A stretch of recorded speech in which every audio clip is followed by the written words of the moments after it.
今日同大家傾一門流傳已久、充滿神秘色彩嘅傳統術數——鐵板神數。相信呢，有唔少嘅朋友呢都聽過呢個名嘅。坊間一直流傳呢，話佢脫口直斷啊，準到呢嚇鳩死人嘅。首先，咩叫鐵板神數呢？鐵板神數就係一種算命嘅方法。一講到算命呢，大家都知道呢，人類從古至今無分中外啊，都好好奇呢去探索自己嘅命運嘅，總係想揾一個方法呢去預測以後會點啊！即係究竟係做官啦，究竟係做咩職業啦，係窮啦定係富啦等等啦。根據我嘅了解呢，鐵板神數呢係所有算命嘅方法當中呢最可以根據你嘅八字測出你過去未來嘅命運嘅一種方法。首先呢，就講講鐵板神數嘅由來添。民間相傳呢，呢一套術數嘅源頭追溯到呢北宋易學大師邵雍，係古人呢就結合咗河洛數理啦、卦理推演而成嘅。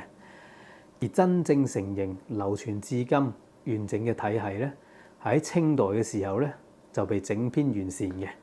整套嘅術數呢就配備咗12本嘅命書，合共呢12000條固定嘅古文參語，亦都係呢鐵板神算最標誌性嘅地方。佢同我哋平時聽過嘅八字啊、紫微斗數啊有好大嘅區別嘅。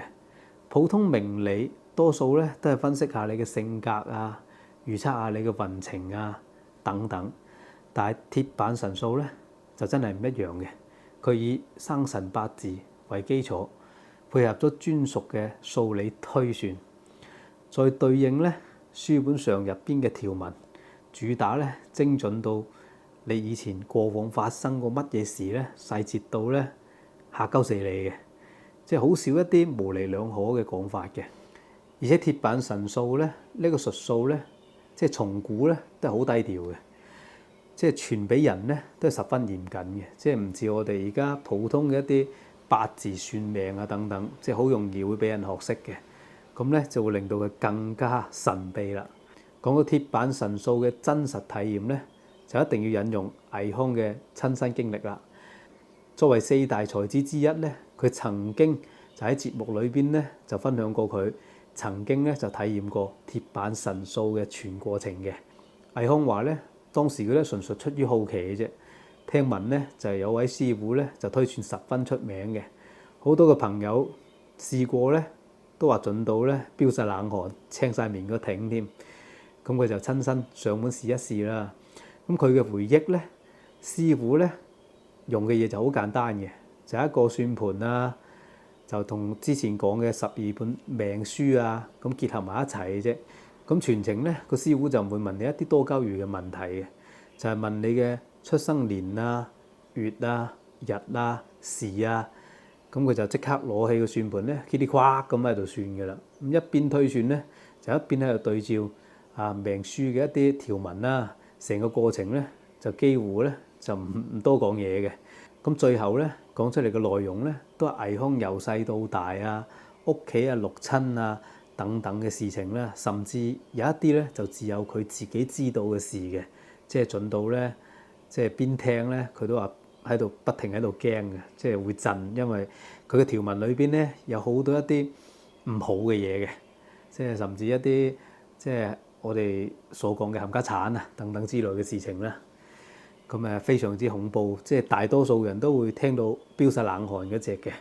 咁最後咧，倪匡嘅總結咧，佢話咧呢一樣嘢唔可以用科學嘅角度咧去解釋點解鐵板神數咧可以準到呢一個地步嘅。但係佢呢一段嘅親身經歷咧係事實嚟嘅，無可否認嚇。咁聽完起源同埋真實嘅故事啦，咁相信大家咧對鐵板神數咧都有一個更立體嘅認識嘅。佢絕對唔係嗰啲咧，即係憑空捏造出嚟嘅